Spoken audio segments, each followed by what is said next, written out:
एक छोटे से गांव में करण नाम का एक लड़का रहता था। वह गांव के लिए सिरदर्द बन चुका था।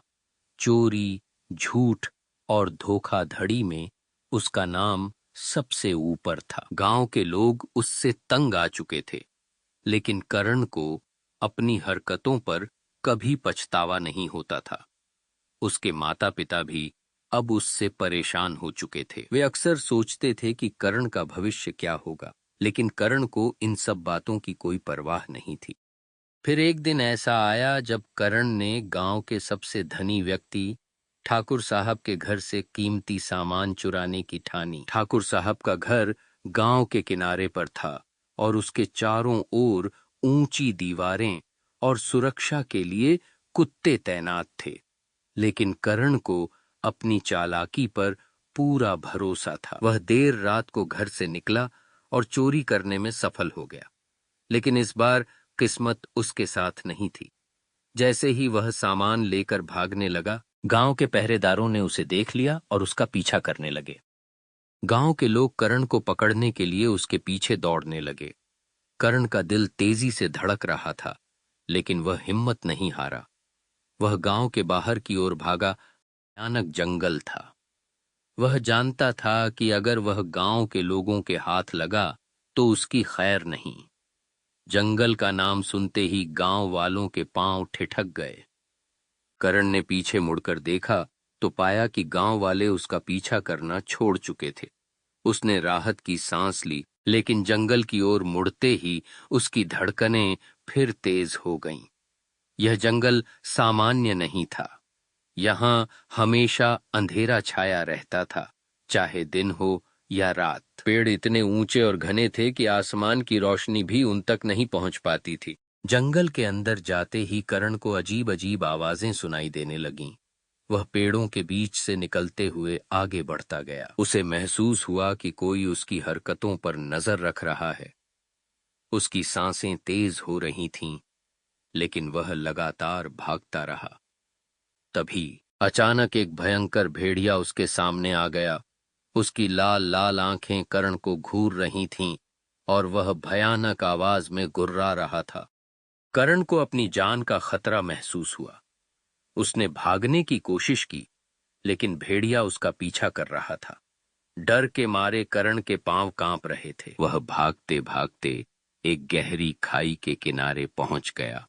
उसकी आंखों के सामने अंधेरा छा गया। उसने नीचे देखा तो वहां पानी ही पानी था, और वह भी बहुत गहराई में। करण को लग रहा था कि उसके सामने कोई और रास्ता नहीं है। पीछे मुड़ने का मतलब था भेड़िए का शिकार बनना, और खाई में कूदने का मतलब था मौत। लेकिन डर के मारे उसका पैर फिसल गया और वह खाई में जा गिरा। गिरते हुए उसने अपनी आंखें बंद कर लीं और मन ही मन खुद को खत्म मान लिया। करण को पानी में गिरने का एहसास हुआ, लेकिन उसे दर्द का कोई अनुभव नहीं हुआ। जब उसने आंखें खोलीं तो वह चौंक गया। उसने खुद को एक अलग ही दुनिया में पाया। यह कोई साधारण खाई नहीं थी, यह एक जादुई आयाम था। उसने अपने चारों ओर देखा। वहां एक विशाल और चमकता हुआ पेड़ खड़ा था। पेड़ की शाखाओं से रोशनी निकल रही थी और उसके चारों ओर अनगिनत जादुई तितलियां मंडरा रही थीं। उस पेड़ के नीचे खड़ा होकर करण को अजीब सी शांति और शक्ति का अनुभव हुआ। करण को अचानक याद आया कि उसने अपने बुजुर्गों से एक कहानी सुनी थी, जीवन का पेड़। कहा जाता था कि यह पेड़ हर तरह का ज्ञान और शक्ति प्रदान करता है, लेकिन इसे पाने के लिए बहुत साहस और बलिदान की आवश्यकता होती है। उसने धीरे धीरे पेड़ की ओर कदम बढ़ाए। जितना वह पेड़ के करीब जा रहा था, उतना ही उसे लग रहा था कि कोई अदृश्य शक्ति उसे अपनी ओर खींच रही है। पेड़ की रोशनी और तेज होती जा रही थी। उसके मन में एक डर भी था, लेकिन एक अद्भुत आकर्षण भी। करण ने जैसे ही पेड़ को छुआ, उसकी पूरी दुनिया बदल गई। उसे महसूस हुआ कि उसने जीवन के सारे रहस्यों को जान लिया है। उसकी बुद्धिमत्ता और विवेक अचानक कई गुना बढ़ गए। वह अब एक साधारण लड़का नहीं रह गया था।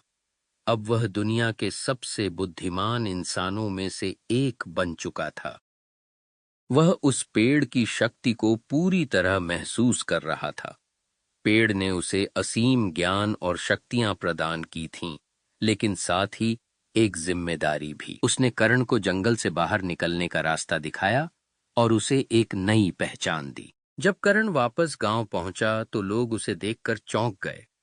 वह अब वही पुराना कर्ण नहीं था। उसकी चाल ढाल, उसकी सोच और उसकी आंखों में एक नई चमक थी। लोग उसकी बुद्धिमत्ता और नए व्यक्तित्व से हैरान थे। अब वह गांव का सबसे बुद्धिमान व्यक्ति बन चुका था। कर्ण ने अपने ज्ञान का उपयोग गांव और दुनिया की भलाई के लिए करना शुरू कर दिया। उसने लोगों को शिक्षा दी, उन्हें सही राह दिखाई और अपने अनुभवों से उन्हें सिखाया।